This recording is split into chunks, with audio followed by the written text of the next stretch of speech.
Daniel Reed never imagined that a simple act of kindness would change his life forever. At 35, he was a single father struggling to balance two worlds, raising his young son, Leo, and surviving on irregular work repairing medical equipment. Once a promising mechanical engineer, Daniel had left a high-paying job years ago when his wife passed away, choosing flexibility over money so he could be present for his child. Life became smaller, quieter, but his heart grew stronger. Every Wednesday afternoon, Daniel volunteered at a rehabilitation center on the edge of the city. He fixed broken wheelchairs, recalibrated old machines, and patched together devices the clinic could not afford to replace. He never asked for payment. Seeing patients smile was enough. One morning, the atmosphere in the clinic felt different. Nurses whispered nervously, security guards stood near the entrance, and an entire wing was closed off. Daniel overheard a name spoken with awe: Victoria Carter, a billionaire whose tech empire dominated headlines. Her 12-year-old daughter, Emily, was undergoing therapy there. Emily had been disabled since a car accident 5 years earlier. A spinal injury had confined her to a wheelchair, and despite unlimited money, private doctors, and experimental treatments, she had never taken another step. Victoria had built companies, conquered markets, and solved problems others thought impossible, but this one had broken her.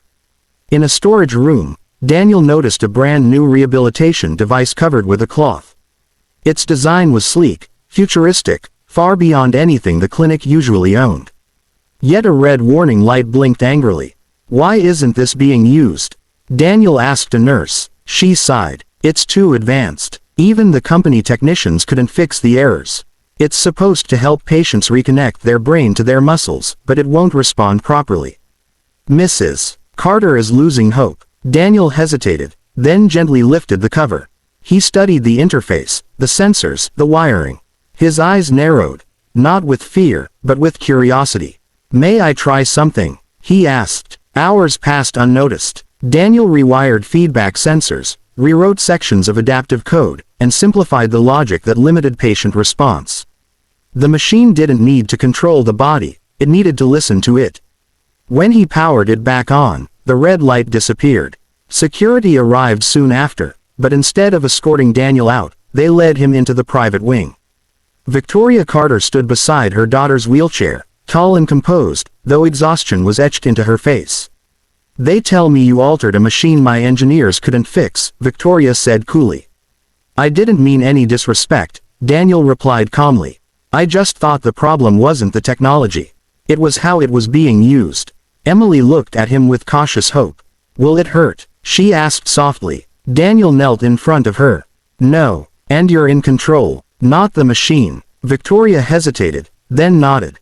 "Proceed." Emily was carefully positioned into the device. Sensors aligned along her legs, lights glowing softly.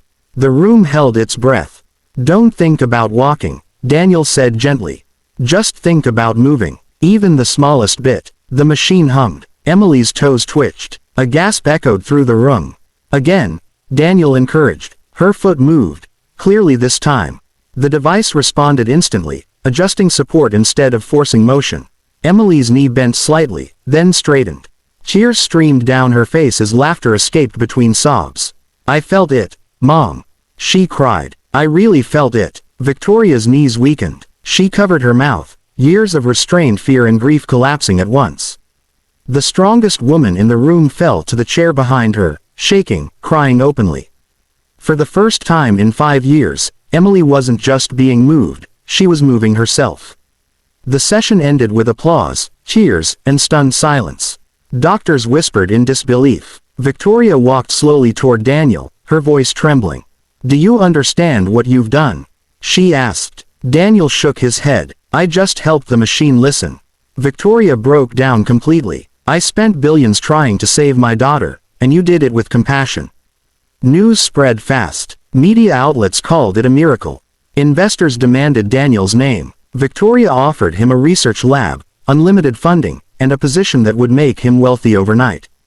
Daniel declined. "I don't want fame," he said quietly.